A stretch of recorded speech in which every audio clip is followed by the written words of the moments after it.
वजीर आजम इमरान खान ने आज गिलगित में खिताब किया। मौजू वही था, ऑपोजिशन चोर, ऑपोजिशन डाकू, ऑपोजिशन गद्दार, किसी को नहीं छोड़ूंगा, एनआरओ नहीं दूंगा।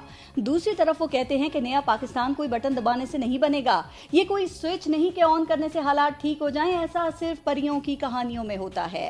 वजीर आजम साहब, आप बड़े हैं, इक्तदार की कुर्सी पर बैठे हैं, शायद अब आपको ये सब कुछ परियों की कहानियां लगती हों, लेकिन जनाब वजीर आजम साहब, जान की अमान पाऊं तो क्या पूछ सकती हूँ, सवाल कर सकती हूँ कि इक्तदार की इस कुर्सी तक पहुंचने के लिए वो कौन सा बटन था जिसको दबाकर आप पाकिस्तान को फौरी नया पाकिस्तान बनाने का दावा करते थे?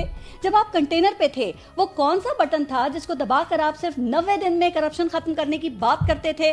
वो कौन सा बटन था जिसको दबाकर आप पाकिस्तान की तारीख की बेहतरीन टीम लाने की बात करते थे? वो कौन सा बटन था जिसको दबाकर आप पाकिस्तानियों को महंगाई से निजात दिलाने की बात करते थे? वो कौन सा बटन था जिसको दबाकर आप बेरोजगारी को जड़ से उखाड़ फेंकने की बात करते थे? वो कौन सा बटन था जिसको दबाकर आप 1 करोड़ नौकरियां देने की बात करते थे? वो कौन सा बटन था जिसको दबाकर आप 50 लाख घर बनाने की बात करते थे? वो कौन सा बटन था जिसको दबाकर आप लूटी दौलत वापस लाने की बात करते थे? वो कौन सा बटन था जिसको दबाकर आप बगैर कर्जे लिए मुल्क चलाने की बात करते थे? वो कौन सा बटन था जिसको दबाकर आप 8,000 अरब रुपए टैक्स इकट्ठा करने की बात करते थे? वो कौन सा बटन था जिसको दबाकर आप माफियाज की कमर तोड़ने की बात करते थे?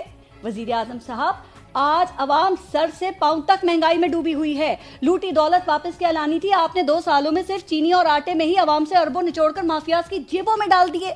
हमारे हालात बटन दबाकर ठीक करने हैं या बगैर बटन दबाए नया पाकिस्तान बनाना है, ये अब आपके इख्तियार में है।